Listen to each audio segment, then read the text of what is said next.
YouTube and motovlogging have changed my life with only 1,000 subscribers, which may seem dramatic, but it's true because we're always getting stronger or weaker, smarter or dumber, closer or further from things, and very rarely will we stay stagnant. So I kept seeing videos like these and wondering why they got so much engagement, especially for small accounts like mine. But after diving into the comments, I realized that it's because a lot of us have been on the fence about YouTube for quite some time.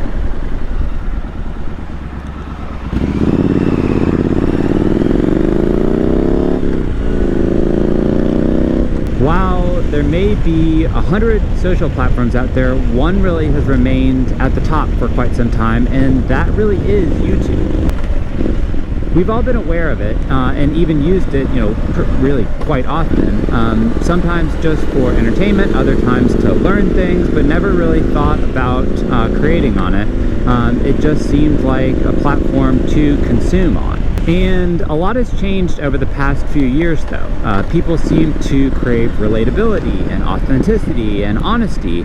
I think they just like hearing from real people, and it seems that these days there's just more encouragement for real people, to tell their stories while living in their own little bubbles and their own little worlds.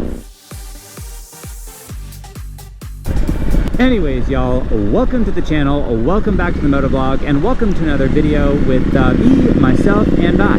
Today we're going to talk about how YouTube changed my life with just 1,000 subscribers, and after only creating on the platform for just 6 months. So I don't think these are in perfect order, but at least hear me out on a few, and then you can just skip or do whatever you want. So the first thing I want to go over is growth, and let me tell you what I mean. If you go and spend an hour a day or an hour a night on social media, like go look at your time or your screen time and see how much time you spend.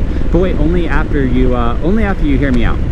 But which platform do you come away with feeling good? It's not really Instagram or Facebook or TikTok or any of these short form platforms. It's really YouTube. And you may be entertained, but there's a lot of negativity, or flexing or comparing that happens that doesn't make you feel really great. But if you compare this to YouTube, where you might spend an hour, you probably come away with it either knowing how to do something or feeling motivated in some sort of way. I learned skills about riding, about woodworking techniques, how to change an air filter on my truck, about trips I want to take, or even how to cook a beef Wellington. You really just take things from YouTube and grow from the platform instead of it being a game of mindlessly scrolling or comparing or even negativity, which is probably the most unexpected thing, at least for me. The second way that YouTube has changed things for me is that, at least in my opinion, there is just significantly less pressure. Everyone knows that on social media, or social media in general, can be hard, especially on younger people, because it's built on instant gratification and getting likes and attention and engagement, like almost immediately.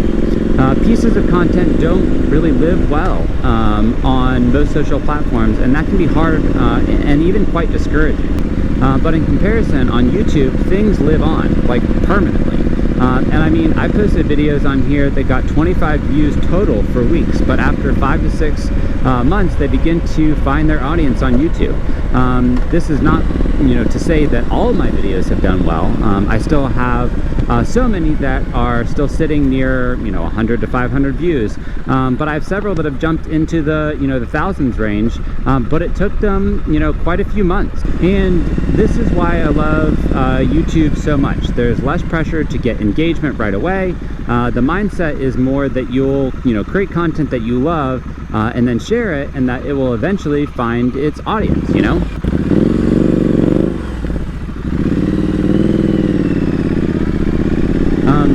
The really fun part of this is that even if what you're telling a story about isn't trending a year or 2 years or even 5 years from now, it could start to trend, and the content you made will resonate with people and reach the audience that you originally intended to be for. The third is slightly related, but you can really share for yourself and for your little group rather than sharing to the whole world on YouTube, because there's less pressure. I've found that the content I create and the videos I produce are more enjoyable. I post experiential and educational and process-based videos in long form, and generally just share things that I never would have shared on social media if it wasn't in this form. Even if it's how-to or tip or dive into a rabbit hole, I'm diving into because I want to, not because it's what's trending or what everyone else is doing, just to create content with the sole purpose of it doing well or going viral. And this really empowers you to create content and videos that you're interested in. After all, you want to create your own brand, and if you want to, you can't just follow the most popular trends to stand out. So many creators follow trends, and I get and really do get famous from that. But I love this platform because there is a bigger emphasis on authenticity and creating and sharing stories or experiences and knowledge really in your own way.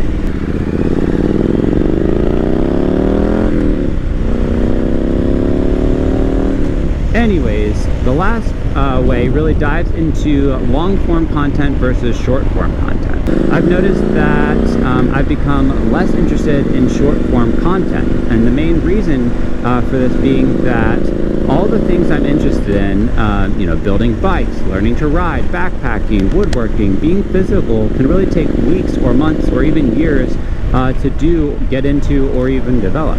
With short form content, you have to condense everything into like 7 seconds if you want people to see it, and I'm not a concise person, y'all.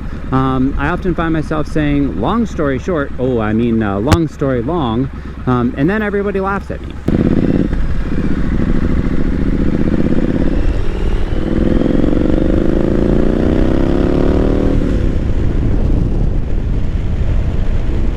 But anyways, it almost feels frustrating and like I'm doing a disservice to the whole process of creating stories and the process that goes into it, because life isn't always concise or based on trends.